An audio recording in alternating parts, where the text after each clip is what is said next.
सर्वेभ्यः नमो नमः। अहमस्मि आशीष गर्गः और आज हम पढ़ने जा रहे हैं एमपी बोर्ड संस्कृत कक्षा 6, जिसके अंतर्गत आज हम पढ़ेंगे दशमः पाठः अर्थात दसम पाठ। आज का विषय है परिचयः अर्थात परिचय। प्यारे बच्चों, आज आप लोग सीखेंगे कि संस्कृत में किस प्रकार हम अपना परिचय बताते हैं, हम अपना पूरा वृत्तांत बताते हैं, अपना एड्रेस कैसे दिया जाता है। तो इस प्रकार से हम आज यह सीखेंगे। और आज का जो पाठ है, तो इस पाठ में प्रायः जो ज़्यादा शब्द हैं वो आपको षष्ठी विभक्ति से संबंधित मिलेंगे। षष्ठी विभक्ति क्यों? क्योंकि विभक्ति के अनुसार जो विभक्तियाँ होती हैं, तो विभक्ति के अनुसार षष्ठी विभक्ति जो होती है यह संबंध सूचक विभक्ति होती है। ठीक है, यानी संबंध बताया जाता है इसमें। जैसे राम का भाई लक्ष्मण, तो राम का भाई, तो जहाँ काकी के आता है वहाँ पर संबंध सूचक वाक्य माना जाता है। तो इस प्रकार से हम आज सीखेंगे। चलते हैं कक्षा की ओर। जैसे कि हम देख पा रहे हैं, ये जो कक्षा है स्वागतम, और ये जो परिवेश है निश्चित रूप से आप लोग देख करके समझ गए होंगे। ये शिक्षक हैं और ये छात्र छात्रा आदि हैं, ये सब पढ़ रहे हैं। तो आइए हम भी कक्षा की तरफ चलें और अध्ययन करें। इसमें विशेष बात यह है कि जो षष्ठी विभक्ति में जो शब्द हैं जो आते हैं, तो उनको हमने अलग वर्ण में कर दिया है, ये आप देख पाएंगे। तो इनसे आप पता लगा लेंगे, इनसे आपको बहुत जल्दी पहचानने में आ जाएगा कि भाई षष्ठी विभक्ति में जो वाक्य आते हैं कौन कौन से होते हैं, कैसे होते हैं। चलिए आइए चलते हैं पाठ की तरफ। आचार्यः, आचार्य ने क्या कहा? आचार्यः सर्वेषां स्वागतम, सभी लोगों का स्वागत है या सभी का स्वागत। मम नाम अविनाशः, भवतः नाम किम? क्या कहा? मम नाम अविनाशः, यानी मेरा नाम अविनाश है या अविनाश। भवतः नाम किम? अब यहाँ पर मम, ये भी षष्ठी एकवचन है। अस्मद का जब हम रूप चलाते हैं तो उसमें षष्ठी एकवचन, तो उसमें क्या आ जाएगा? मम। मम यानी मेरा, मेरा नाम अविनाश। भवतः नाम किम? भवतः यानी आपका। ठीक है, भवतः नाम किम, आपका क्या नाम? गिरीशः, गिरीश ने क्या कहा? मम नाम गिरीशः, मेरा नाम गिरीश। आचार्य, आचार्य ने पुनः प्रश्न किया, भवत्याः नाम किम, यानी आपका नाम क्या है? कविता। मम नाम कविता, मतलब मेरा नाम कविता। अब यहाँ पर थोड़ा सा एक विशेष बात है जो पहचानने लायक है। क्या कहा? जब हम किसी बालक से या पुल्लिंग से पूछेंगे, है ना, जो पुल्लिंग उसमें शब्द में आते हैं, ठीक है, मतलब किसी हम पुरुष से पूछेंगे नाम, तो उससे हम क्या कहेंगे? आपका। तो आपके लिए क्या कहा जाएगा? भवतः, यानी आपका। और अगर स्त्रीलिंग से पूछेंगे, यानी किसी स्त्री से, किसी बालिका से, छात्रा से पूछेंगे उसका नाम, तो क्या कहेंगे? भवत्याः, यानी आपका। ठीक है, तो अब यहाँ पर आचार्य ने जब पूछा कि भवत्याः नाम किम, अर्थात लड़की से पूछा, तो कविता ने क्या कहा? कविता। मम नाम कविता, अर्थात मेरा नाम कविता। आचार्यः, आचार्य ने क्या कहा? गिरीश तव परिवारस्य परिचयम वद, तब यानी तुम्हारे परिवार का परिचय बताओ या बोलो। यहाँ दोनों जगह षष्ठी विभक्ति रहेगी। चलिए, गिरीश, गिरीश ने क्या कहा? ममो जनन्याः नाम अंजना, यानी मेरी माता का नाम अंजना। जनकस्य नाम, क्या बताया? जनकस्य नाम राकेशः, और पिता का नाम क्या है? जनक यानी पिता, और जनकस्य यानी पिता का, षष्ठी विभक्ति लग गई। जनकस्य नाम राकेशः नीचे की लाइन में देखेंगे अग्रजस्य नाम अवधेशः। अग्रजस्य यानी अग्रज यानी बड़ा भाई, अग्रजस्य नाम अवधेशः यानी जो बड़े भाई हैं उनका नाम क्या है, अवधेश है। और नीचे की लाइन में हम देखेंगे अनुजस्य नाम शशांकः। ठीक है, अनुजस्य नाम यानी अनुज का नाम या अर्थात छोटे भाई का नाम क्या है, शशांक है, शशांकः। आगे चलेंगे, भगिन्याः नाम मालिनी अर्थात भगिनी का नाम मालिनी है यानी बहन का नाम मालिनी है। मातुलस्य नाम आनंदः।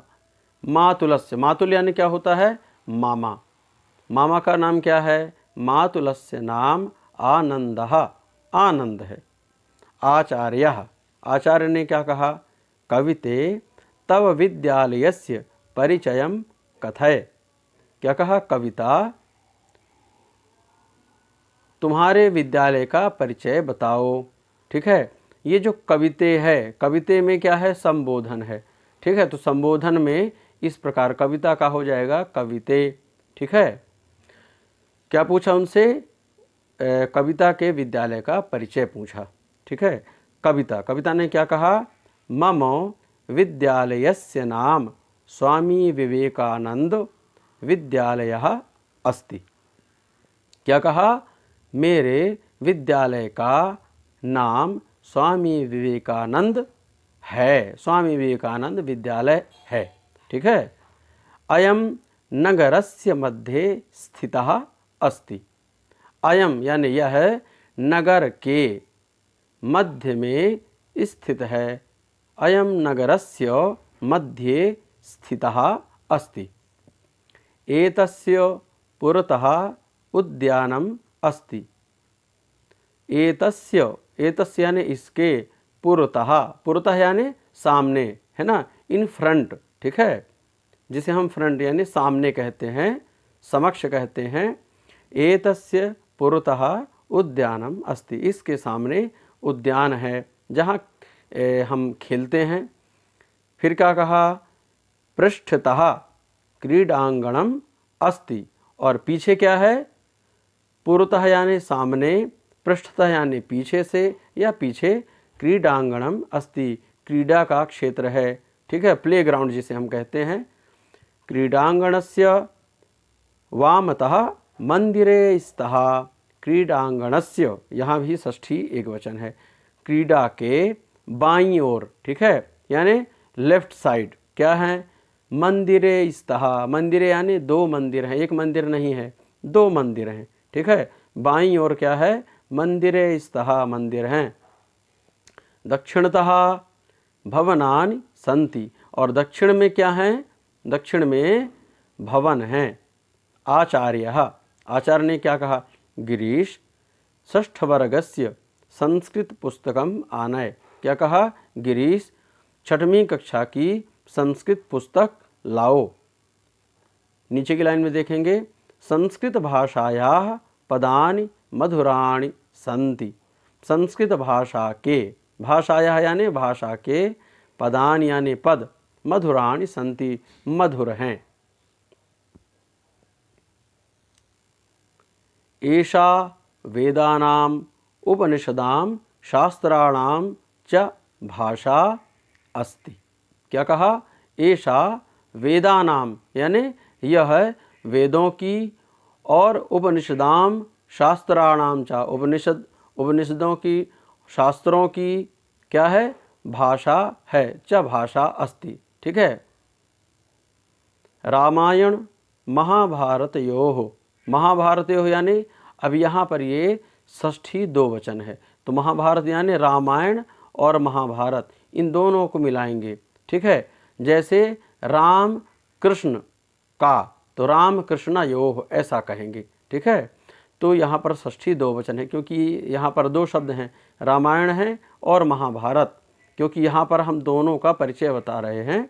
तो क्या हो जाएगा, रामायण महाभारतयोः कथा संस्कृते लिखिता अस्ति, यानी रामायण और महाभारत की जो कथा है वह किस में लिखी हुई है, संस्कृते अर्थात संस्कृत में।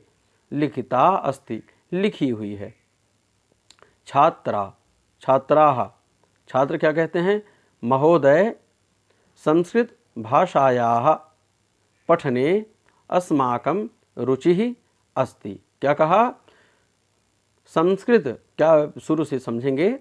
छात्रों ने क्या कहा? महोदय, संस्कृत भाषाया यानी संस्कृत भाषा की, पठने अस्माकं रुचि ही यानी संस्कृत भाषा पढ़ने की हमारी रुचि है, ठीक है, इंटरेस्ट है। वयम एतस्याः अध्ययनम इच्छामः, वयम यानी हम सब, एतस्याः यानी इसका अध्ययन करना चाहते हैं, इसका अध्ययन चाहते हैं, हम चाहते हैं कि संस्कृत हम और पढ़ें। आचार्य, आचार्य ने क्या कहा? आम कहा, हाँ। सर्वेषां शिष्याणाम इच्छानुसारम संस्कृतम पाठयामि। क्या कहा आचार्य ने? कहा आम, ठीक है। सर्वेषां शिष्याणाम इच्छानुसारम यानी सभी शिष्यों के इच्छा के अनुसार मैं संस्कृत पढ़ाऊँगा, संस्कृत पढ़ाता हूँ, ऐसा, ठीक है। श्लोक है, इसको हम देखेंगे। ताराणां भूषणं चंद्रः, नारीणां भूषणं पतिः। नीचे की लाइन में देखेंगे, पृथिव्याः भूषणं राजा, विद्या सर्वस्य भूषणम्। अर्थात ताराणां भूषणं चंद्रः, तारों का जो आभूषण है वह क्या है? चंद्रमा है, ठीक है। क्योंकि छोटे छोटे जो तारागण हैं उनके मध्य में जो चंद्रमा होता है वह बड़ा सुशोभित होता है और चमकता है। तो ताराओं, ये जो जितने भी तारागण हैं उनका आभूषण क्या है? चंद्र है, चंद्रमा। उसी प्रकार नारीणाम भूषणम पतिः, नारियों का आभूषण क्या है? पति है ना। और पृथिव्याः भूषणम राजा, पृथ्वी का आभूषण कौन है? राजा। विद्या सर्वस्य भूषणम, उस और क्या है? विद्या जो है वह सब कुछ आभूषण है, अर्थात विद्या सर्वस्व भूषणम, विद्या सभी का आभूषण है। यानी अगर कोई व्यक्ति शिक्षित है और वह विद्या लेने का इच्छुक है, वह पढ़ता है, तो संसार में वह सबसे सुंदर कहलाता है। अर्थात विद्या जो है वह सभी का आभूषण है, उसमें कुछ अलग अलग नहीं है। यहाँ पर क्या बताया कि चंद्रमा का आभूषण तो क्या है? तारा, ये तारागण जो हैं उनका आभूषण तो चंद्रमा है, और नारियों का आभूषण पति है, और पृथ्वी का आभूषण राजा है। किंतु जो विद्या है वह क्या है? विद्या सर्वस्य भूषणम, विद्या सभी का आभूषण है, ठीक है। तो इस प्रकार से हमने इस पाठ को पढ़ा, और आगे मैं आपको कुछ शब्दार्थ बताना चाहूँगा। इन शब्दार्थों की सहायता से आपको संस्कृत में जो कठिनाई पहले आती थी अब वो कठिनाई नहीं आएगी। तो इसको आप थोड़ा सा देखेंगे। ये जो पीले वर्ण है, येलो कलर जो है, ये संस्कृत के शब्द हैं, और जो वाइट कलर में है सफ़ेद, ये क्या है? ये इनका हिंदी का अर्थ है। शब्दार्थाः यानी शब्द और अर्थ। देखेंगे इसे। परिवारस्य अर्थात परिवार का। देखिए जहाँ जहाँ पर आपको स्या दिखेगा, जैसे आप देखिए यहाँ पर स्या है, फिर यहाँ पर भी जनकस्य में भी स्या है, अनुजस्य में भी स्या है, तो यहाँ पर आपको का मिलेगा। आप देखिए, ये देखिए, चलिए, परिवारस्य यानी परिवार का, जनकस्य यानी पिता का, अनुजस्य यानी छोटे भाई का। अनुज का अर्थ क्या होता है? छोटा भाई। तो अनुजस्य मतलब छोटे भाई का। क्रीडांगणस्य अर्थात खेल के मैदान का। भूषणम आभूषण। पृथिव्याः भूमिका। पुरतः अर्थात आगे। वामतः बाईं ओर। जनन्याः माता का। अग्रजस्य बड़े भाई का। मातुलस्य मामा का। ताराणाम तारों का। नारीणाम नारियों का। सर्वस्य सभी का। पृष्ठतः अर्थात पीछे। दक्षिणतः बाईं ओर। तो इस प्रकार से हमने शब्दार्थों का भी अध्ययन किया है। प्यारे बच्चों, आप लोग ये जो शब्दार्थ दिए हुए हैं, तो चाहें तो इसका आप स्क्रीनशॉट ले लें, ताकि इसको बाद में आप कॉपी पर लिख लें और आपको ये याद होते रहें।